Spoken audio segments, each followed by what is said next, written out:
Welcome to TCCC-Plus Day 2, Module 15, Splinting and Packaging. This module covers immobilization, circulation checks, and packaging for the long haul. A fracture of a bone can lead to it not being able to bear weight, the bone being misaligned, bleeding, tissue damage, and pain. Without immobilization, all of those get worse, and you risk the nerves and vessels. Splinting reduces the harm of this happening. Without X-ray vision, we often can't be sure whether there actually is a fracture or not, so we splint liberally. Suspected fractures, deformity or instability, severe limb pain, open fractures, joint injuries, and the mechanisms that commonly break bones like landmine injuries. Splinting in the field with no medics around should not be done too complicated. Splint the injured limb in the position you find it unless there is no pulse beyond the injury. If there is no pulse, you should call telemedicine for guidance in repositioning the injured limb. When splinting, first pad pressure points to avoid pressure injuries, then immobilize the joint above and below the suspected fracture. Don't let the splint get too tight and get a pulse check after splinting to make sure it's not too tight and killing the circulation to the limb. Two shapes cover almost any splint you improvise, the U and the L. A U cups the limb from both sides, an L braces it around a right angle at a joint. Whatever you use, one or the other or both together, the rules are the same. Pad the bony points, span the joint above and the joint below the break, and bind it firm with a wrap, never tight. Leave the fingers or toes out so you can keep checking the pulse. 4 examples here, one principle. A U-splint or stirrup, and an L-splint or back slab around a suspected ankle fracture, and a U-splint or sugar tongue, an L-splint or posterior slab around a forearm fracture. Watch the splint go on.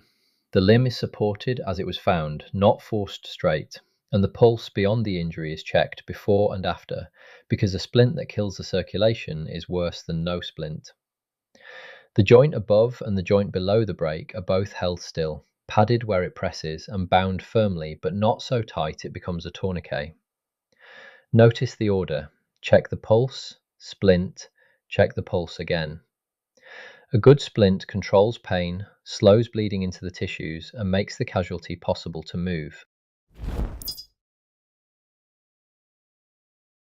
How's it going, guys? Justin here.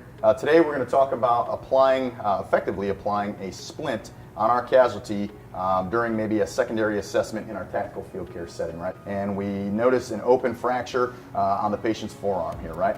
So the first thing I would be doing at this point is I would be manipulating his wrist ever so slightly here and checking for a radial pulse. And on this patient, I do feel a radial pulse.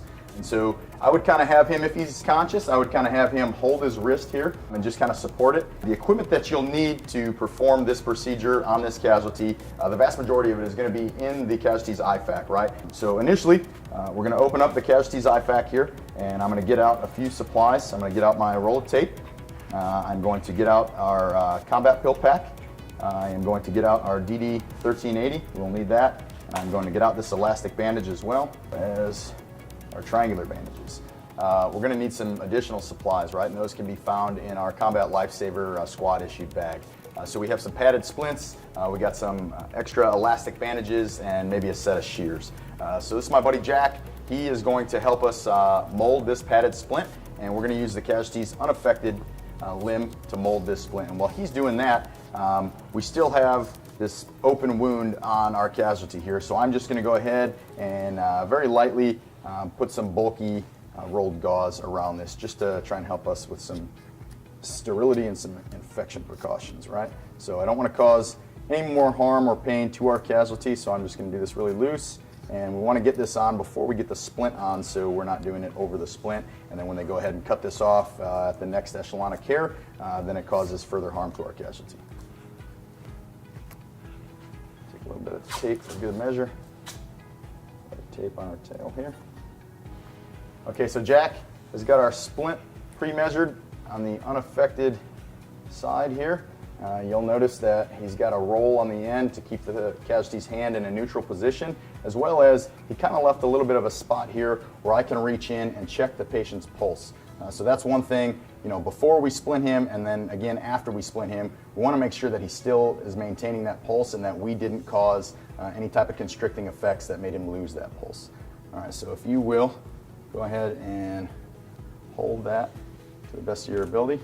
Use our elastic bandage here, and we want to immobilize the joint below as well as the joint above the affected area. And the reason for that is when he twists his wrist or moves his elbow, those two bones in this forearm are going to move as well, and it's going to further cause pain to our casualty and potentially do more harm. Got our nice little Velcro ends here. I'm going to go ahead and do that, and then after I'm done, a little bit of tape.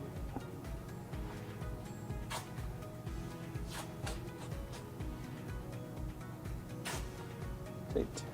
And then our second elastic bandage. We'll start here. So we immobilize the wrist initially. Now we're going to go around and kind of immobilize the elbow here. Didn't end up on the right side, so we'll flip it. Use that Velcro. And then again, with our tape, for an extra level of security here. So at this point, we got them all splinted up. We want to go ahead, like I said previously, and recheck the casualty's pulse. He had a pulse prior to and then again after our splinting.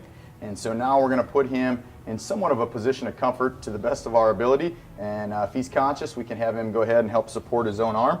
And so we have some triangular bandages here. We're going to use like a swath technique here. We've tied two of these together. These can be found in your combat lifesaver bag, as well as there's usually one in the individual first aid kit. All right, so we have it where this is kind of pinning this upper bone up against his chest, and then the third one that we would use here, I wouldn't put this in a normal sling, how you would see a medic do or the hospital do. I would just kind of improvise here, and so we don't want to have him hold this. So we're going to take this triangular bandage, we're going to go around the back of the neck here, just so it kind of holds it in this position and he still has his free hand here. We just don't want this so tight that it cuts off any circulation anywhere else, right? And we're going to be going back to the casualty's individual first aid kit. We're going to pull out their combat pill pack. We're going to verify that our casualty does not have any allergies that prohibit him from taking this combat pill pack. And so if he is conscious and he can swallow on his own, we'll go ahead and administer the 2 pain medications and the 1 antibiotic that's in here. The antibiotic really because this was an open fracture, and then we would document all of our treatment to include the combat pill pack on our DD Form 1380.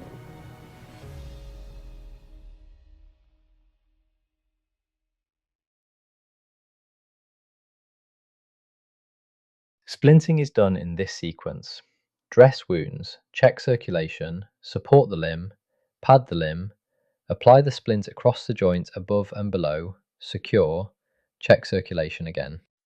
A splint can be made from nearly anything, as long as it is long enough and rigid. SAM splints, sticks, boards, a rifle, a shovel handle, foam, cardboard, a rigid pack, they all work. A note on open fractures: rinse, cover with a sterile dressing, minimize handling, and splint in position. These need priority evacuation plus antibiotics and analgesia. Pelvic injury should be suspected in high-energy trauma, pelvic instability, or severe pelvic pain. A pelvic binder or a sheet works just as well to reduce the bleeding. A folded sheet is a good pelvic binder, equivalent to the commercial ones. Center it on the greater trochanters, the bony points at the hips, not the belly, and cinch it tight. It closes the pelvic ring and slows bleeding you cannot reach. Placement is everything. Too high or low and it does nothing. Now the part that is specific to a long hold, and it changes how you build everything above. You are packaging for hours of rough movement, repeated transfers and cold, so pad it, secure it, insulate it, and assume it will be jostled. A splint that is comfortable on the stretcher but falls apart on the third transfer did not do its job. Pad pressure points, support the splinted limb, reposition when you can, prevent hypothermia, keep up the pain relief and the rest of your reassessment, and confirm the splint is still secure before every single movement. Thanks for watching Module 15 of the TCCC-Plus course Day 2, Splinting and Packaging. Next up is Module 16, Documentation and Telemedicine.